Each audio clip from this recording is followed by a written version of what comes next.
Este palacio de Madrigal de las Altas Torres, en Ávila, fue testigo de la llegada al mundo de una de las más grandes reinas de nuestro país, Isabel la Católica.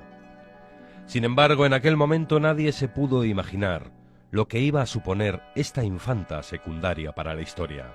Era una niña Isabel, que entonces era una infanta, es decir, no está destinada al trono.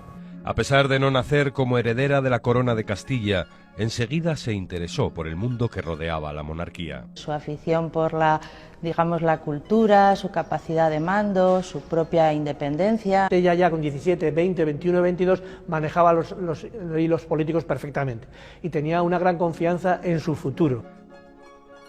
Gracias a su determinación e inteligencia y al carácter débil de su hermanastro, el rey Enrique IV de Castilla, consiguió con solo 17 años que éste la reconociera como princesa de Asturias y heredera al trono, por encima incluso de Juana, llamada la Beltraneja, única hija del rey.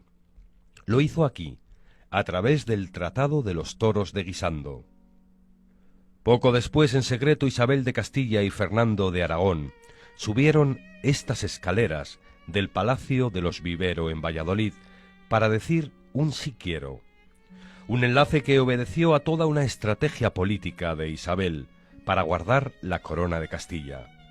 Un miembro de la familia Trastámara, varón, podría competir con ella. Y el varón más próximo a la rama Trastámara castellana es el príncipe heredero de Portugal, es Fernando de Portugal. La mejor manera de evitar que Fernando intente introducirse en la línea sucesoria castellana y por lo tanto compita con ella por el trono es neutralizándolo con el matrimonio. A partir de esta unión y después de la muerte de su hermano Enrique IV, Isabel, ya coronada como reina de Castilla, consiguió todo lo que puso en su punto de mira. 1492 fue su año. Empezó conquistando Granada, el último bastión musulmán. Meses después consiguió unificar la religión del país bajo la señal de la cruz, a través de la creación del Tribunal de la Inquisición y la expulsión de los judíos. Lo que a la reina le empuja a firmar el decreto de expulsión de marzo de 1492, pues es el deseo de evitar que los conversos sigan judaizando, es decir, que los conversos lo sean solo de palabra y no de verdad. Pero sin duda alguna 1492 pasó a la historia por el trayecto que cruzó el Atlántico hasta el Nuevo Mundo.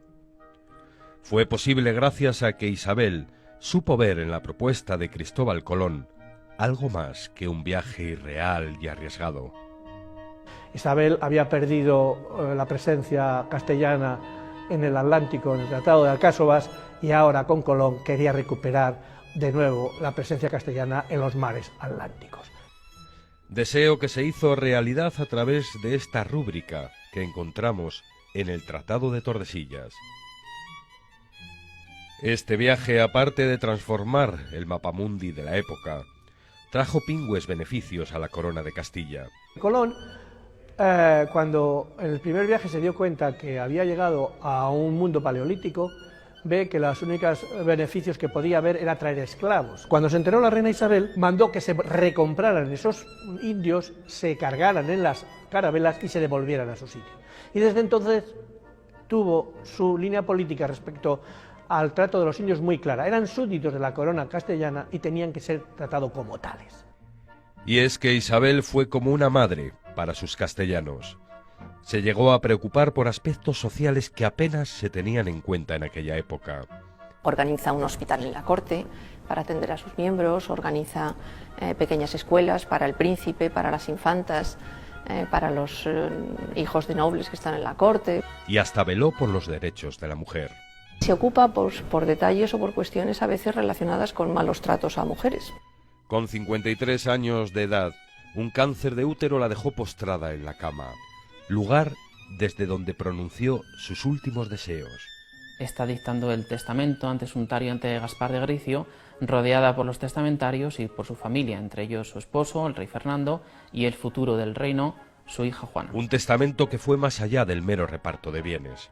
Habla de los derechos de las personas los indios en este caso en América. Entonces, bueno, esa manera de enfocar la relación con esas nuevas gentes, en algunas interpretaciones se considera como un inicio de lo que podía ser un catálogo, un decálogo de derechos humanos. En 1504, Isabel descansó eternamente, habiendo cumplido uno de sus mayores propósitos: convertir a Castilla en el reino más importante de la época, y yo diría que lo consigue. Castilla en ese momento es una auténtica potencia.